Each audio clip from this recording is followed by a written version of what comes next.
Dear students, good morning. So in 11th standard, first we start the lesson periodic classification of elements. Lesson number 3.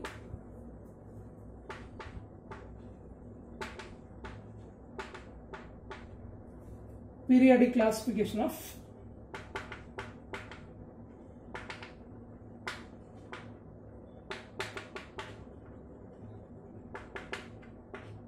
elements. So this is not new to you. You already studied this periodic classification of elements lesson in your 10th standard, and this is the extension in the 11th standard. Okay, so along with the classification of elements, we will study periodic properties in 11th standard. So the basic question is why we have to classify the element. We know that everything in the universe is made up of elements. We have 118 elements. Still now we have 118 elements like hydrogen, nitrogen, oxygen, fluorine, chlorine. So still now we have discovered and prepared 118 elements. So all the materials are made up of the elements. The question is why we have to classify the element. The reason is due to more number of elements, it is very difficult to study the properties and uses of all the elements. So when you study elements individually, it will take more time. So based on certain properties, if we classify the element, then it will be useful. Okay. So due to more number of elements, we classify the elements. And we know the history of classification of elements. First classification was made by Lavoisier. The scientist's name is Lavoisier. He proposed elements into 4 different groups. Right? So in the year 1789, the chemist Lavoisier published a classification of elements. So he had a very limited number of elements.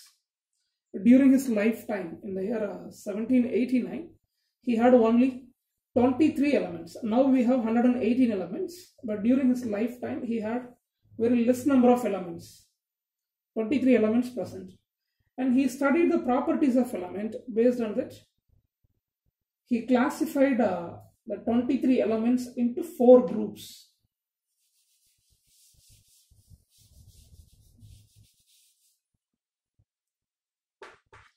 First one, acid making elements.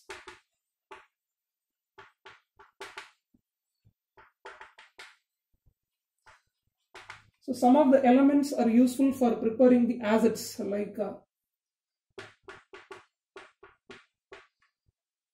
phosphorus acid or phosphoric acid, pyrophosphoric acid.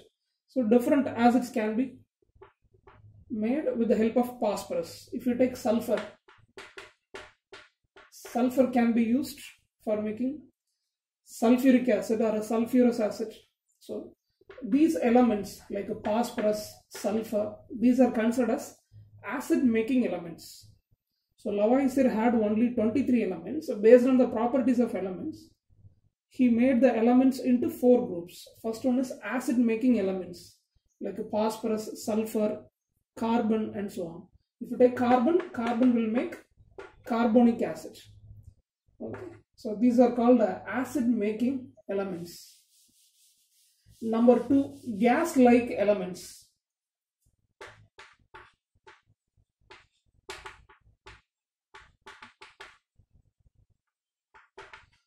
So some of the elements present in the gaseous form. You take oxygen. Single oxygen atom is unstable, so it is always existing as diatomic oxygen molecule. Single hydrogen is unstable. It is existing as hydrogen molecule, diatomic hydrogen molecule. So oxygen element, hydrogen element, they are present in the form of gaseous molecules in nature. So these are called gas-like elements. Okay. This is the second category. And the third category is metallic elements.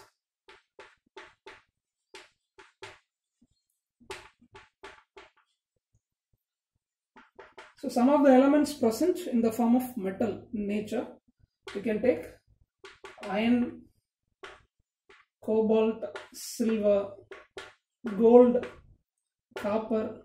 So these elements are present in the form of metals. So these are called metallic elements. Then earthy elements.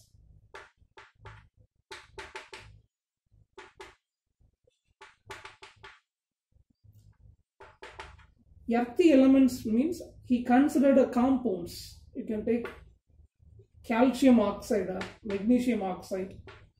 This is actually a compound, not an element. So in his lifetime, he considered the compounds also element. He called it as lime.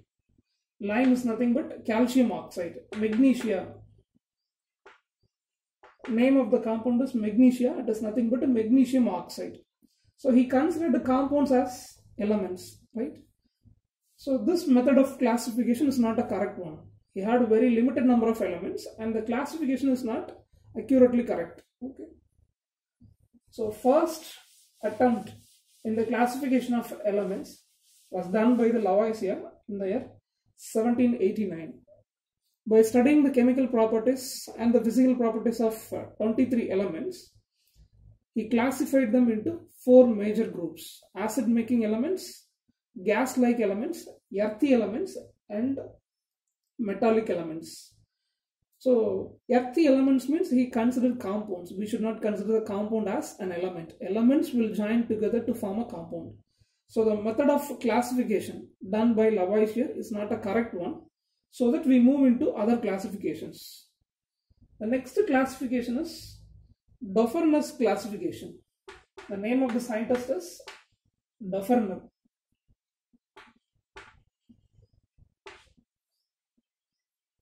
So he classified the elements in the year 1817. So comparing Lavoisier, he had a much more number of elements. Right? More than 23 elements were discovered during the lifetime of Dufferner. And as usual, he studied properties. Okay. So he studied the properties of the elements. Then he calculated atomic weight. When you take an atom, you take a lithium atom. The lithium atom has protons and neutrons inside the nucleus.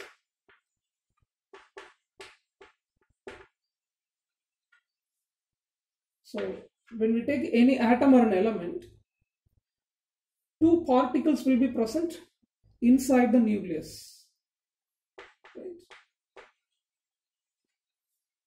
And 1 more particle is present outside the nucleus. Isn't it? So when we consider an atom, the center of the atom is nothing but a nucleus. The volume of nucleus is very, very small. All the basics you already studied in your lower classes. 8th, 9th, 10th, atomic structure. You already studied in 8th and 9th, 10th. Periodic classification is also studied in 10th standard. I am just repeating it. So when you take an atom, nucleus will be present at the center and its volume is very small. 2 particles will be present inside the nucleus. So all the 3 are called subatomic particles. Positively charged protons and chargeless neutrons will be present inside the nucleus. Outside the nucleus, we will have the shells. We can call it as shells or energy levels or orbits. You can write it as first orbit or first cell, second orbit or a second cell. Instead of that, you can use notation also. K cell, L cell, like that. So consider a lithium. The lithium atom having 2 particles inside the nucleus, and outside the nucleus we have electrons, and this is responsible for the mass of an atom. What is the approximate mass of a proton? 1 AMU. Approximate mass of neutron is 1 AMU. And you know the exact value, 1.0079 AMU for proton. For neutron, 1.0081 AMU. So protons and neutrons present inside the nucleus is responsible for atomic mass. Electron has very small mass, 9.1 into 10 power minus 31 kilogram. So very small mass. So why I am saying all these things? Each atom has a mass.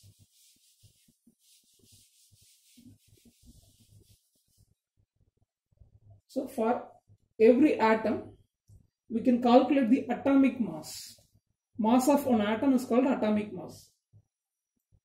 The atomic mass is mainly due to what? Protons and neutrons. This is a symbol of neutron. Okay. So proton approximately 1 AMU, exactly 1.0079 AMU. Approximate mass of a neutron is 1 AMU, exact value 1.0081 AMU. And these particles are responsible for mass of an atom. For every atom, we can calculate the atomic mass. For lithium, atomic mass is approximately 7. Okay. So Dufferner calculated atomic mass of elements and he studied the properties. Okay.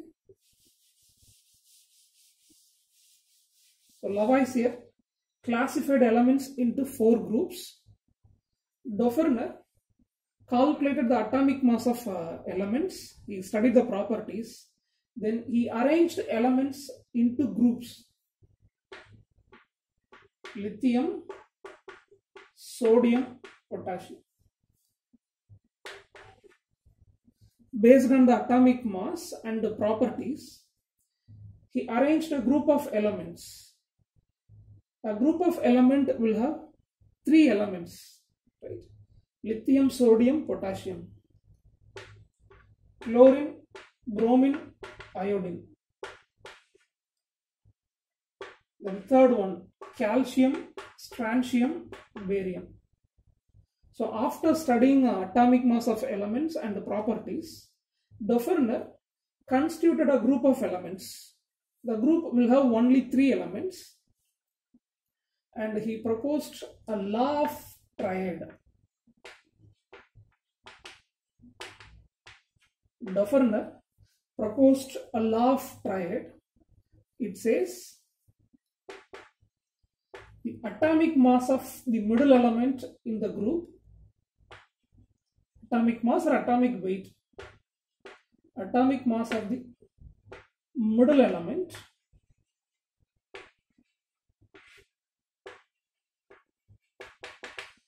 is approximately equal, not exactly equal. So here we have to write it as approximately equal. Okay. Approximately equal to the average atomic mass or arithmetic mean of atomic mass of the remaining 2 elements. Okay.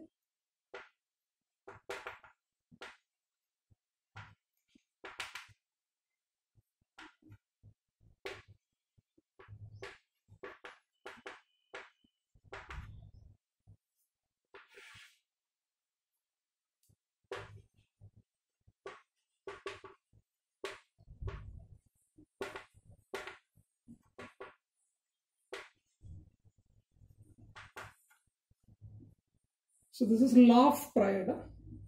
So in higher secondary, law should be written as such. Okay, there should not be any change even in a single word. Okay. So definitions law will be written as such. So based on the atomic mass and the properties, he constituted a group of group having 3 elements, and he proposed law of triad. It says, when you consider a group having 3 elements, atomic mass of the middle element is approximately equal to the arithmetic mean of atomic mass of remaining 2 elements. Okay, so this one you have to remind. Atomic mass of middle element is approximately equal to the average atomic mass or arithmetic mean of atomic mass of remaining 2 elements, first and third element. We will check it.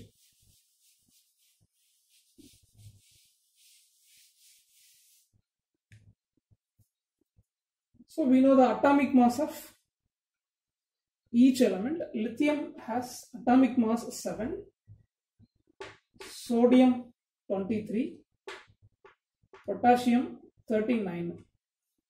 So what is a law of triad? Atomic mass of middle element is approximately equal to the average atomic mass of remaining two elements. So we take average of atomic mass of first and third element. First element is lithium. Its atomic mass 7. Third element is potassium. Its atomic mass 39. Take average or arithmetic mean. 7 plus 39 divided by 2. We take average for this atomic mass. 46 divided by 2. Answer is 23. So what is law of triad? Atomic mass of the middle element is approximately equal to the average atomic mass of the remaining two elements. So law of triad is proved now. Okay. So this group of element is obeying the law of triad. So we can call this as a triad. In Greek language, what is the meaning of tri? Tri means 3. So when elements are constituted as a group, if it obeys a law of triad, and the group of element is called as triad. So Dufferner classified the elements based on the law of triad. Like first example, chlorine, bromine, iodine. This will also obey the law of triad.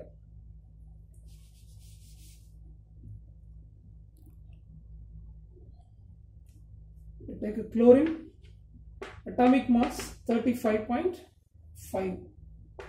Next bromine, atomic mass 80. Iodine, atomic mass 127. Okay. So we apply law of triad. We take the atomic mass for first and third element, 35.5 plus 127 divided by 2. So 81.25, and this is obeying the law of triad, approximately equal, not much difference. So atomic mass of the middle element is approximately equal to the average atomic mass of remaining two elements. So this is also a triad. Then take third example, calcium, atomic mass 40, strontium 88, barium 137.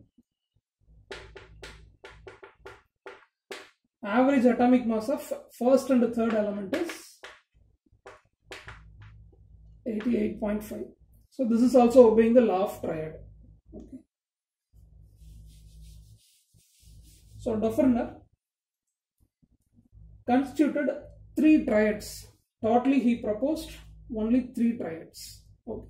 So he had more number of elements. More than 23 elements were discovered, but he proposed only 3 triads. That means he just classified only 9 elements. Remaining elements are not obeying the law of triad. For group of element with 3 elements obey law of triad, we can call the group as a triad. So he proposed only 3 triads. These 3 group of elements alone obey the law of triads. Remaining, they are not following the law of triads. Okay. So this is the drawback. What is the main drawback of Dufferner's classification is he constituted only 3 triads. If he arranged all the elements in this way, then a Dufferner's classification will be good. But the drawback is only 3 triads were constituted. Okay. And if you take elements with similar mass, it cannot be constituted as a triad. If you take iron, cobalt, nickel, or if you take a ruthenium, rhodium, palladium, then osmium, iridium, platinum. So if you constitute these 3 elements as a group, this will not obey the law of triad because all the 3 will have approximately equal mass. Here, ruthenium, rhodium, palladium, all the 3 will have approximately equal mass. Osmium, iridium, platinum, approximately equal mass. So these elements will not constitute as a triad. So when we make these three as a group of element, definitely this will not be a triad. It will not follow law of triad. So two classifications over. First one, Lavoisier's classification. Second one, Dufour's classification. Both the classifications had drawbacks. So that we move into the next classification of element. It is de Choncoti's approach.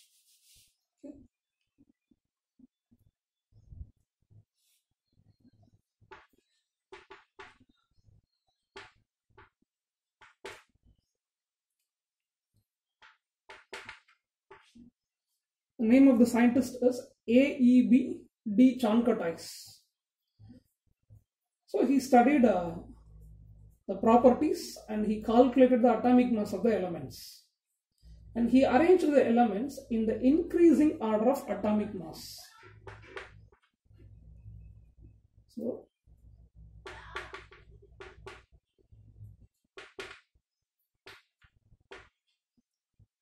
So he followed the increasing order of atomic weight or atomic mass. So this was a good idea. We can arrange the elements in the increasing order of atomic mass. And he constituted a cylindrical model. Okay.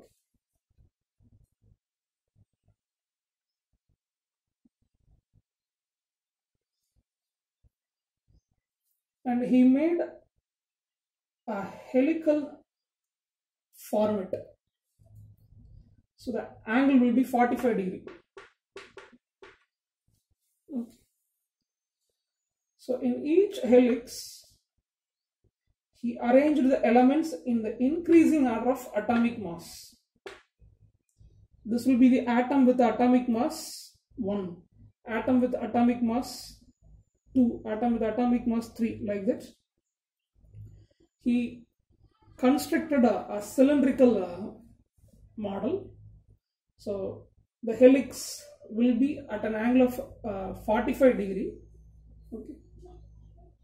Then in each helix, he arranged the elements in the increasing order of atomic mass. Then for each helix, he placed 16 elements. Okay. So first he found atomic mass of the elements. Then in the cylindrical model, for each helix, he placed 16 elements in the increasing order of atomic mass.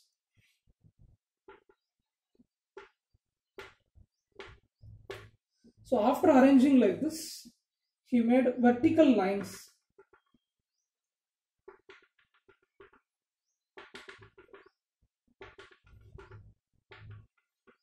And he assumed that the elements which are aligning vertically, these three elements are aligning vertically, and these three elements aligning vertically. So he assumed the elements which are aligning vertically will have the similar properties. So this was de Choncoti's approach.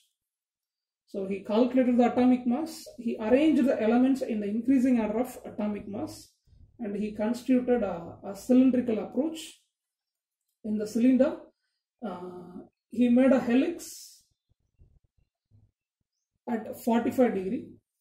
In each helix, 16 elements placed in the increasing order of atomic mass. Then the elements which are aligning in the vertical line will have the similar properties. So this is de Choncoti's model. So this idea was useful to propose periodic table. This is not a table, a cylindrical approach. The elements placed in the form of a cylinder, but the idea he proposed, de Choncotis, was very useful to propose the periodic table. Now we are following modern periodic table. This is obtained from the Mendeleev periodic table. So elements are classified and they are proposed as a table, and that idea was obtained from this de Choncotis cylinder. So three classifications we have completed. Number one, Lavoisier's classification. Number two, Dauphin's classification. Number 3, de Choncoteau's approach in the classification of elements. Next one, Newland's classification.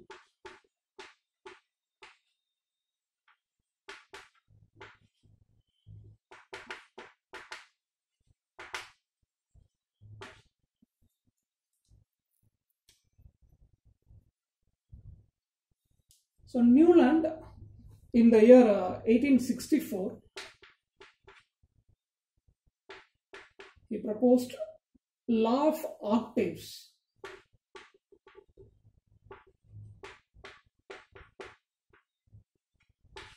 Based on the law of octaves, elements were classified by Newland. So he said, when elements are arranged in the increasing order of atomic mass,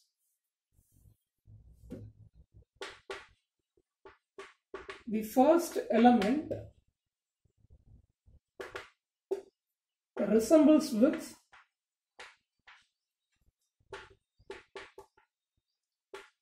eighth element in properties.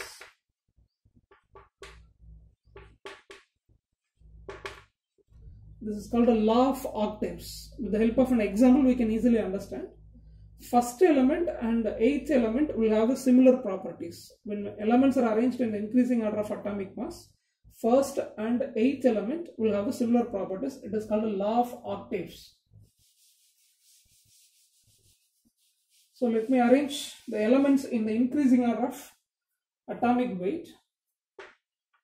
First, lithium, beryllium, boron, carbon, nitrogen, oxygen, fluorine, then sodium. So how much elements placed? 7 elements placed. Okay, 1, 2, 3, 4, 5, 6, 7 elements placed. What is the eighth element? Eighth element is sodium. So according to law of octaves, first element and eighth element will have the same properties.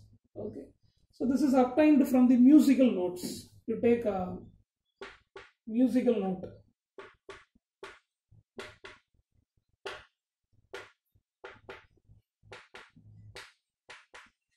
So take the musical notes. Sarigama Padanisa.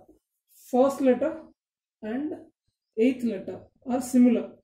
The same way, like musical notes, according to law of octaves, first and eighth element will have the same property. So sodium can be placed below lithium. Then next element,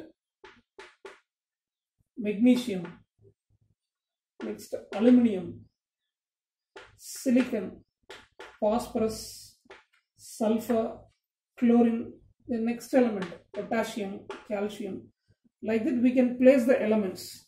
So we arrange the elements in the increasing order of atomic weight or atomic mass. First element will resemble with eighth element. It is called the law of octaves. So this is like a musical note. When you check the properties of beryllium and magnesium will be similar. Boron and aluminium will have the similar property. So when you take carbon and silicon, properties will be similar because silicon will be the eighth element from the carbon. So 1, 2, 3, 4, 5, 6, 7, eighth element is silicon. For nitrogen, phosphorus is the eighth element. So nitrogen and phosphorus will have same properties.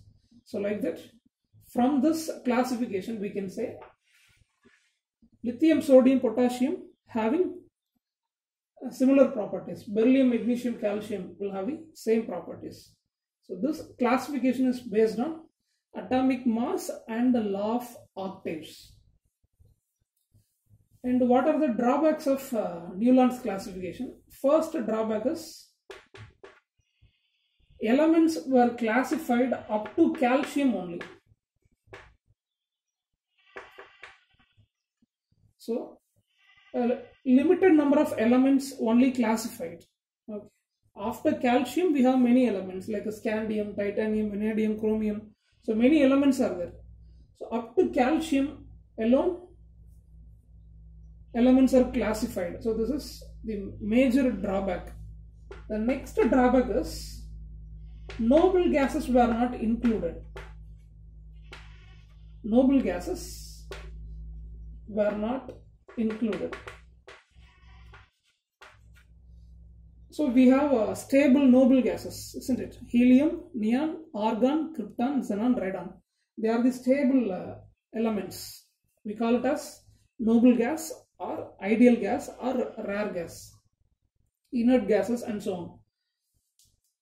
So noble gases were not included. So here what actually should come? Neon. After chlorine there should be argon. So in Newland's classification we have not arranged noble gases like neon and argon. If we include noble gases like neon and argon, then law of octaves will not be obeyed. What is law of octave? First letter and eighth letter will have similar properties. If neon is included, first and ninth element, lithium and ninth element, sodium, will have the same property. So law of octave will not be obeyed. So 1, 2, 3, 4, 5, 6, 7, 8 and sodium will be the ninth element. Law of octave is proved as a wrong one, means the total classification is a wrong method. Okay. So these two are the drawbacks of Newland's classification. Very limited number of elements only arranged in Newland's classification. Up to calcium only they have arranged. The noble gases were not included. If we include noble gas, first and ninth element will have the same property. So law of octave will be proved as a wrong one. So in today's class, the basic classification methods we have completed. Lavoisier's classification, Dufour's classification, de Chantecaille's approach, Newland's classification. Still we have a Lothar-Meyer classification and Mendeleev classification that will be discussed tomorrow. Thank you.